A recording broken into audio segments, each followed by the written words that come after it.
দীর্ঘ 1 ঘন্টা হাত উঁচু করে ছিলাম, বসেছিলাম মাননীয় স্পিকার, শেষ পর্যন্ত যে আপনি দেখেছেন সেজন্য আপনাকে আবারও ধন্যবাদ।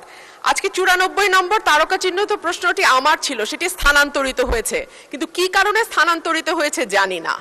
মাননীয় মন্ত্রীর কাছে আমার প্রশ্ন, আমদানি এবং রপ্তানির আড়ালে প্রতি বছর $8 বিলিয়ন মতন টাকা বিদেশে পাচার হয়ে যাচ্ছে।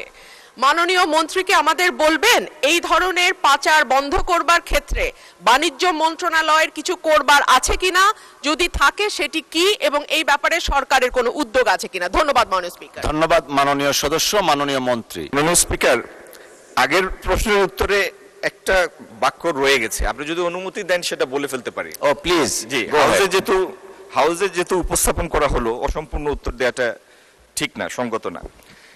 চামড়া আমাদের এই বছরে এই পর্যন্ত আমরা যা তথ্য পেয়েছি তাতে 1,01,00,000 মতো পশু কুরবানি হয়েছে।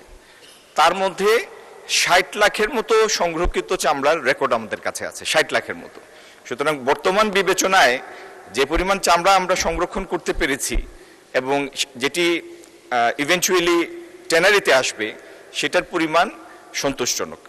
আচ্ছা, আমি আমার মাননীয় সদস্য, পরবর্তী সদস্য যিনি প্রশ্নটা করেছেন, আমদানি এবং রপ্তানির আড়ালে $8 বিলিয়ন পাচার হয়ে যায়।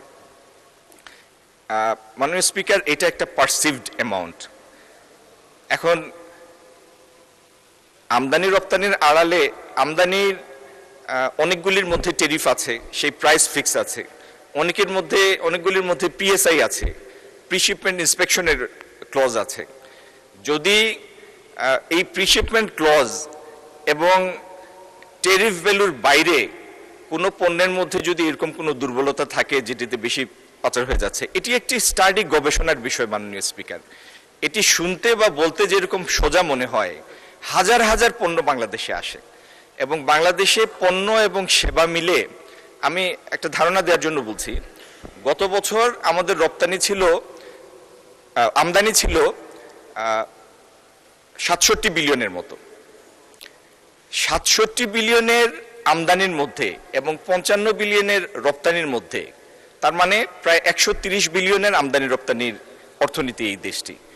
এটির মধ্যে পিন পয়েন্ট করে বলা যে ঠিক অমুক প্রোডাক্টের মধ্যে অর্থ পাচার হচ্ছে, এটা বেশ জটিল একটা বিষয় এবং একটা গবেষণাধর্মী কাজ। মাননীয় স্পিকার, এই ব্যাপারে আমরা সচেতন আছি, আমরা স্টাডিও করছি। যদি আমাদের নজরে এরকম কোনো বিষয় আসে, আমি হাউসকে আশ্বস্ত করতে চাই, যথাযথ ব্যবস্থা আমরা নিব।